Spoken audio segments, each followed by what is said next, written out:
Because Jared, we're here for college basketball Thursday, November 16th. We've got daytime basketball games with the early season tournaments. There's like 4 or 5 of them Yeah. happening. We got one of those games here on this show. Are you excited to be distracted by daytime college basketball again? Yes, a lot of people will say that, NBA doesn't start until Christmas, or, college basketball doesn't start until conference in January. Some people would say not even until conference tournaments in March. But for me, college basketball starts when I can just turn on the TV any random afternoon and see two teams playing a game in Jamaica. Like Or that's that's the dream, but also yeah. or like ESPN Plus and find like Yes. IUPUI playing in front of like 55 people at like Yes. 11 a.m. on a Friday. That's Y- also Yes. good times. Who was playing the other night when I texted you, like High Point and somebody was playing, and I was watching Yeah, the last 2 minutes on ESPN Plus, and I was like, what am I doing? yeah, So anyway, yeah. yeah, good Hey, times. Jake would be proud that we've Yes. converted you because Yeah. I feel like this may be the shortest episode ever. We got 3 games. You know what? I'm just gonna be controversial at this point. If we're gonna get Hmm. the dumb comments and that we keep getting. I'm just gonna say Hmm. the outlandish things, and we're just gonna see how much fun we can have Hmm. with this. So let's start off with 1:30 p.m. Eastern. Before we get to that, because I'm terrible at this. Here's the QR code, and you can snap that picture of the QR code. You get the promo code there. You can get $5 off your first month at Dub Club. If you want all the picks, it, to me, I'll go back there in case someone missed it. To me, cousin Jared, I don't know if you have if a feedback to this. My thought on this is, look, I don't have a ton that I really want to add. I mean, we've Hmm. built some math. The math says here's what's smart. The difference between a sharp better and a square better isn't the pick, it's the price. It's the money Hmm. line price. It's the spread price. So all this other nonsense is just noise that Yep. and people are saying, whether it's favorites or dogs. And my God, we take favorites one day and people are upset. We take dogs one day and people are upset. And it's just, we're picking 3 games here on show, but we've got a whole host of other picks over on Dub Club where the math is saying there's edges. If you really like college basketball and want to be a smarter, better, you put that in your arsenal, put that in your toolkit to look at that. Then you can agree or disagree with it and say you think that the probabilities are off. And that's the biggest thing is if you think the probabilities off, then maybe you don't like the player, maybe you like it more, whatever it is. But it's really just a math problem. And you've said that a lot, right? It's just math. Hmm. And I don't know Yep. what else to add other than it's just math. We got a lot of math going on here. On show, we only do a little bit of the math. If you want all the math, there's where to go to sign up. I don't know. Do you have anything to add to that discussion? We are two flawed people, and I'll even throw it in there. Jake is a flawed person. Sometimes we just pick the wrong ones to talk about on the show. But yeah, like you said, join Dub Club, and you've got every game, and you don't have to go through the filter of what are we picking out that we personally like. You can go look and see exactly what the math says without being filtered through, you know, imperfect people. Yeah, it's a very, very good way to put it. I completely echo that. Yeah, The number of times we second guess ourselves on, we kind of were debating this one or this one, and we should have gone yeah, with this one and yeah. whatnot. But all that's over there. And the biggest thing here is, and a lot of people know this, but some people don't. And so here's a quick 30 seconds for those who don't know this. I was a professor full time. We started doing this as a side thing. I thought, hey, I can help people. I'm a professor. I love helping people. I do math. I like sports. Like I can help people. There was no money involved. It was just everything was for everything. And at some Yeah. point, though, there just became such a demand for more things. It kind of became a like, if if I can make enough money off of this just to cover my bills, I could do even more because I only had time to do Mm-hmm. so much as a full-time professor. And there's Mm-hmm. just so much more. So that's what and I'm very thankful. If you're with us on Dub Club, thank you so much. You are helping me spend time to do all these things to get this stuff to y'all. Because it was never started out about any money. It's just now this is just I spend 100 hours a week doing this, so it Yeah. becomes a thing where it's like I could go do another real job. I've done multiple other real jobs. It's just then I wouldn't have the time to do this for y'all. Come up with new models. Eventually, we're coming out with hockey. Eventually, we're coming out with NBA. Who knows what else and all the added features and everything. So that's just uh, the pitch as to why you should be over there. But anyway, St. John's, North Texas. This game is in Charleston. I love these tournaments. Hey, my hot take here. So if we're going to get some stupid comments, St. John sucks. They're not going to be very good this year. They already lost. They got destroyed by Michigan. We owned that one. We're going to own this one too. North Texas plus 140 B grade pick. Michigan kicked the crap out of them. North Texas pretty good. They'll kick the crap out of them too. There you go. What do you think? Yeah, well, I think we were all a little surprised with the lack of respect that seemingly Michigan was getting in the game against St. John's, which you could argue was that overestimating St. John's, or was that lack of respect for Michigan? But a little bit of both. Lack of respect for the fact that we talked about they've got a pretty good little interim coach right there. Yeah. And so for me, this is all about the spot. I think St. John's obviously had a lot of hype going into that game. And I think obviously they didn't perform up to their expectations. And, I think there's going to be a little bit of a letdown from St. John's. I wouldn't be surprised if there's a little bit of letdown from St. John's after that. Going from playing under the bright lights at Madison Square Garden to a tournament in lovely Charleston, which I'm sure is wonderful this time of it's a place I'd love to go visit. Yeah. But playing North Texas in Charleston, probably not a game they are going to get quite as excited for as they were playing Michigan at Madison Square Garden there. Whereas North Texas, this is going to be one of the biggest games that they play all season. They're going to be up. They just watched that St. John's team play on ESPN against Michigan in Madison Square Garden, thinking, oh, yeah, we can take these guys, because that's what the team's going to say, we can take these guys. So they're going to be ready to play. Yeah, whether it's true or not, that's what you say, right? Yes, that's what they're going to say. But the thing is these two teams, definitely by college basketball standards, not that far apart.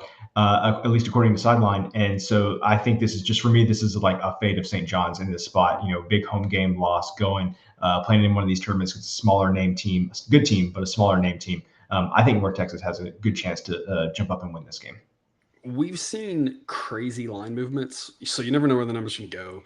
Again, this is all the information provided for every single game over in Dub Club, but I'll give it to you here for those of you who are not with us. The model says this should be North Texas plus 107. A B grade threshold is plus 125. So it's 15 cents cushion, which in baseball, 15 cents, I'd be like, it's probably not going to move 15 cents. Like, that's a pretty gigantic move. But college basketball, like 40-cent moves, 50-cent moves. That's just like on a random Tuesday afternoon, So as long as it's plus 125 or better, it's a B grade threshold.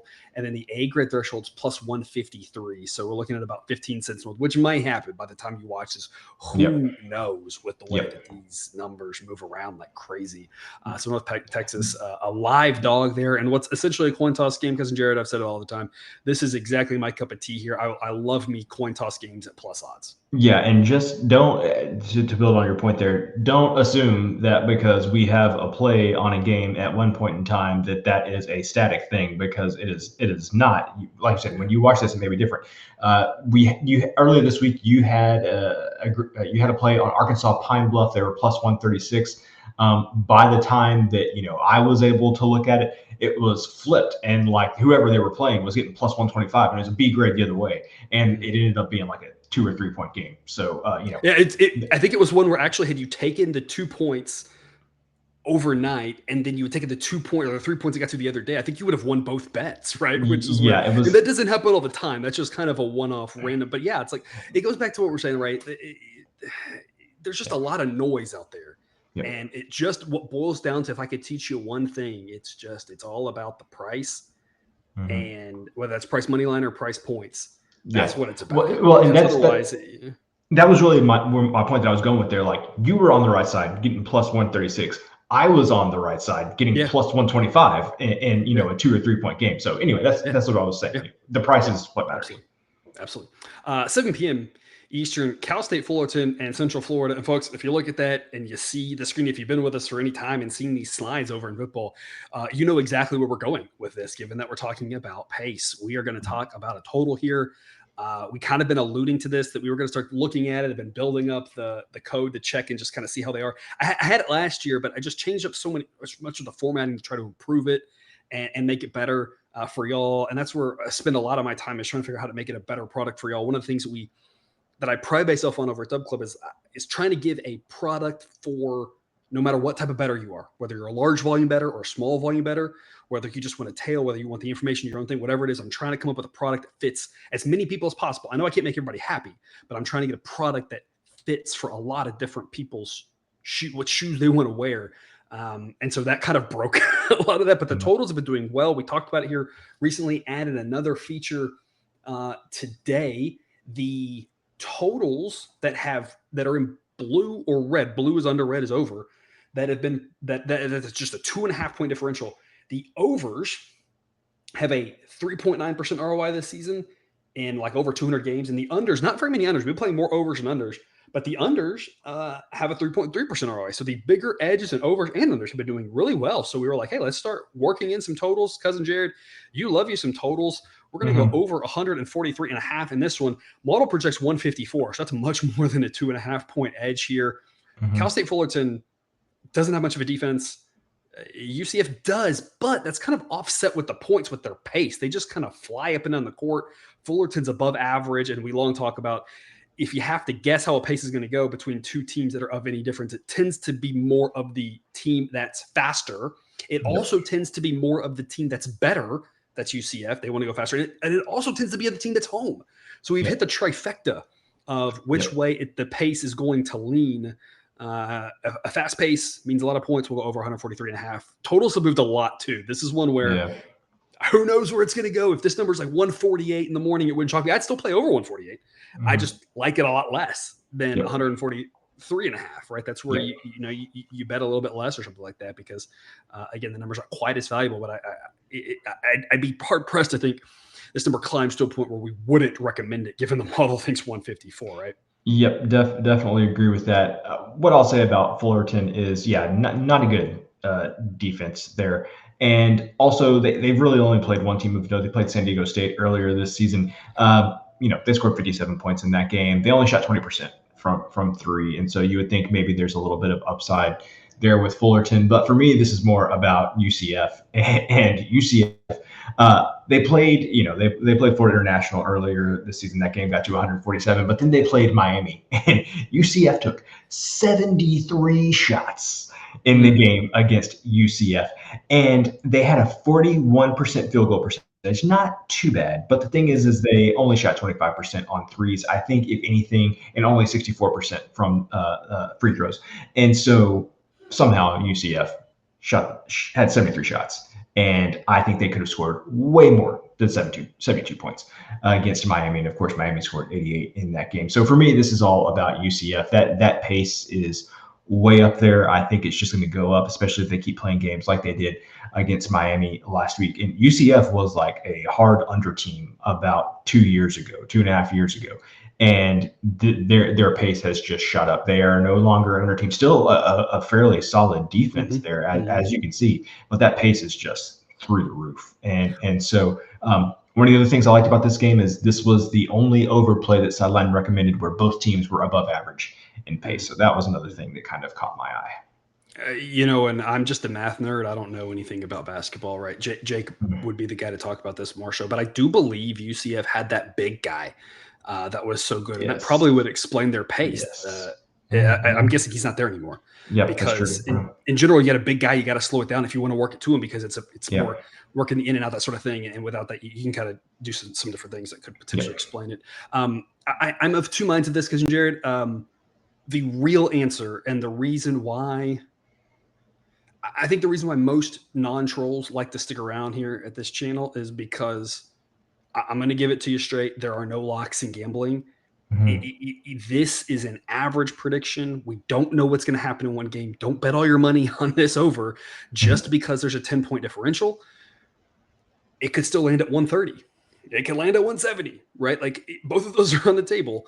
What this is telling us, what the model is telling us, is this is a smarter play, but we only get a sample size of one. What we have faith in, and this is what we talk about when we teach statistics, right? With like central limit theorem, we don't have faith in the n of one. We have faith in the large sample of the n. It's not about the one sample that we have faith in. It's about the accumulation of samples. And this would be a sample because this is a sample of plays that'll make this game. So we don't really know what's going to happen with this. What we have confidence in is the overall process of a bunch of games. This is just one of them. So we don't know. So don't put all your money on this. So it's why we stick to, 1%, 2%, 3% of our bankroll plays and 4 or 5 on the ones we like the most. And that's rare to go that high because we don't know what's going to happen. And we want to be smart and we want to slow and steady build our bankroll. Yep. Because the other part of me wants to say, if we're going to get moronic comments, why not just be like, this is the lock of the century and it's going to have 170 points, and I'll just go on record and say that. So that's not what I really think, but Yep. I kind of can't help myself. I understand. UMass Lowell at Arizona State. Cousin Jared, Arizona State's not very good. UMass Lowell is, and I'm kind of following the theme of being a little facetious, but I'm kind of not. Like Model's hot take right here is that UMass Lowell's the much better team by 40 spots. Yeah. UMass Lowell was a great team to back last year. I loved backing them. We backed them as much as we could. It seemed like they were great to us. Arizona State's been disappointing this season. I don't know. Like, part of me is just saying, like, look, let's just own this. Like, I think UMass Lowell's the better team. This is a coin toss game. They're the better team on the road. Plus 195. Cousin Jared, this is a sexy pick right here. You're getting all these big plus odds. You can take the points. I think it's about 5.5 right now. Go ahead and grab your 5.5. You want to take the plus odds? I don't care. You do. You split your bet, whatever you want to do, viewer. I'm telling you how I play it, because I like to have rules, because honestly, sports betting can drive you crazy. And so I don't like to have to think about each game. Jake talked about it last night. He likes to think through each game and whatnot. And that's great. He knows college basketball. I will drive myself crazy if I do that. So I have a threshold. I'm not saying it's perfect. I've set up the threshold of 7. If it's 7 or more, minus or plus, we go spread. If it's less, we go money line. If I can't make everybody happy, some of you would say that's way too high. It should be 5. Because what was the one you said today that you got? You got plus like 400 backing like Tennessee State, and they were like plus 9 or something? Yes, Tennessee State at Portland. That is correct. I think they were plus 9.5, I believe. Plus 9.5. So maybe you'd argue it should actually be 10. I don't know what the right answer is, and every one of you would tell me something different. I can't make everybody happy. I've set up an arbitrary threshold. So the official pick is this. But people, you want to take the points, you do whatever you want to do. Because Jared, are you taking money line, taking points, taking both? What are you doing? Oh, I'm definitely taking the money line. Yeah, definitely. Too many late game things, especially with, in my opinion, 5 points. I mean, again, there's not a right or wrong answer, but with 5 points, there's too many late game things. Fouls, God, like the outside of college football is different. I complain about everything in college football, but like with college basketball, there's nothing I've complained about more in my life than late fouls in a college basketball game. And when you really stop and watch them, all of the stupid times. I mean, we were texting a few days ago. Some team was down like 10. And I think we had like plus 11, and they were down 10 and fouled with like 20 seconds left. I'm like, why are we in here? Like, So that just drives me crazy. So I'm definitely going to be taking the money line here. But what I will say about UMass Lowell, aside from sideline, is very high on them, and they have been a good team to back the past couple of years. Is they throttle Dartmouth. Dartmouth isn't good this year. They throttled them though, and then they went on the road and beat Georgia Tech. And a few interesting notes of that game. It wasn't like UMass Lowell came back and won that game late or something like that. The largest deficit they had at any point in that game was 8 points to Georgia Tech. They traded the lead a lot in the early of the second half, and then they took the lead about halfway through the second half and never relinquished the lead against Georgia Tech. They led the entire last 10 minutes of the game. And they did all that while shooting 13% from 3.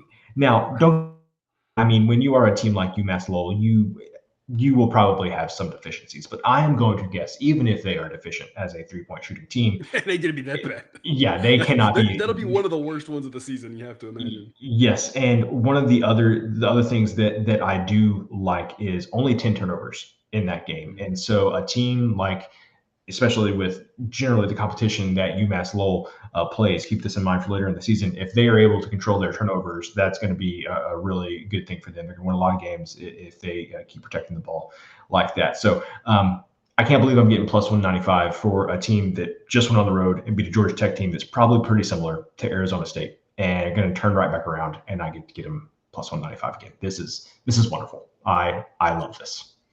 I believe UMass Lowell. I believe they're in the same conference with Vermont, who has won that conference 100 years in a row, it seems like. Often, yeah.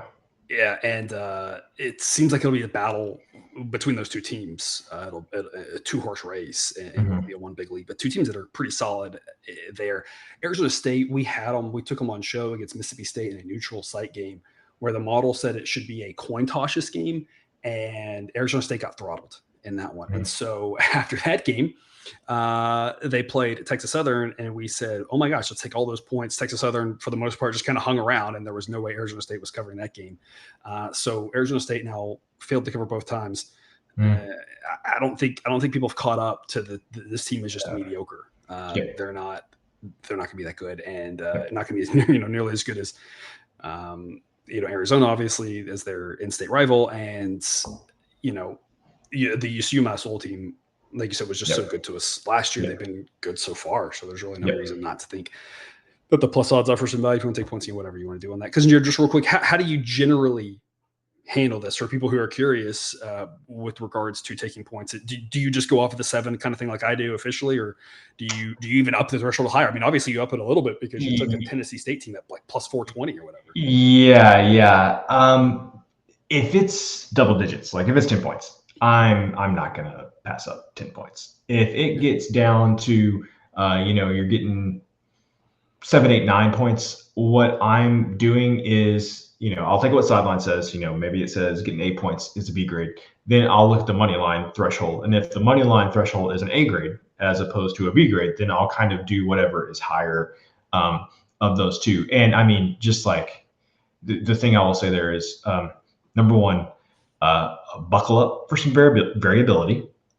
You're going to have, nights where you're not going to win any of them and you're going to be down, and you're going to have nights where you win like 2 and you're going to be way up because you won 2 at big plus odds. But like, as an example, the night that we're recording this is Wednesday night. I had 3 plays over plus 350 on the day, and one of them won. So I was profitable on those 3 plays that were plus 350 or more. So anyway, that's kind of what I do. Again, there's not a right or wrong answer. It's just kind of like whatever allows you to sleep at night. And I kind of have my process. You have your process because it allows you to sleep at night. So that's really all that matters. And that's why I wanted to ask Jake and you, and I explained mine, because I think each person should find the process that works for them. Because there's just a lot of, you gotta stay mentally sane here.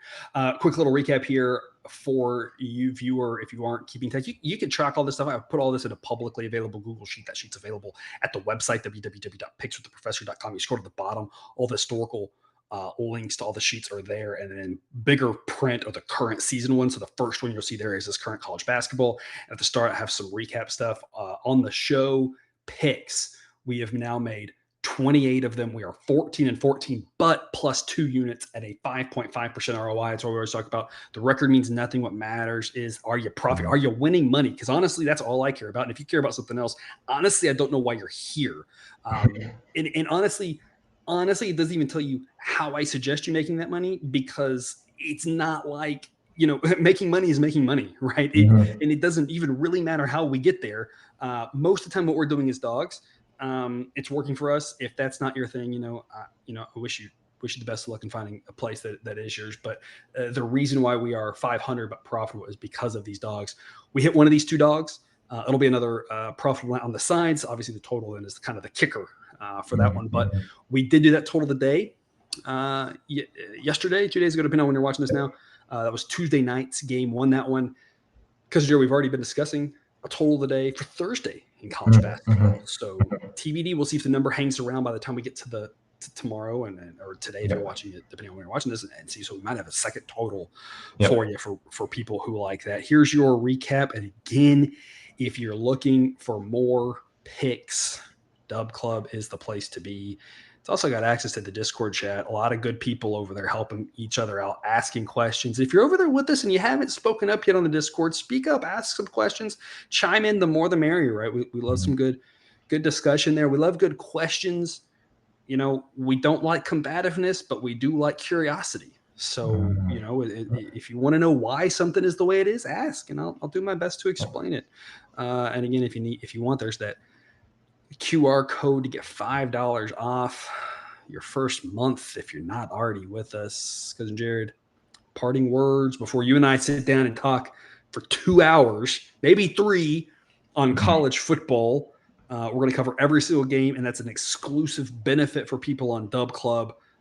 So again, if you're not with us there's the QR code to sign up if you want to hear us talk about every single remaining college football game. Before we get to that, Cousin Jared, though, any parting words? You need to sign up quickly. We only got a couple more weeks of talking about every single college football game. And it doesn't matter how many games there are. When there's buys, maybe there's only 50 games, but this week there are 64 games, and we will be talking about all 64 games right after this. Good times ahead. Good times ahead. Hopefully we see you over there. If not, then we will then see you here tomorrow.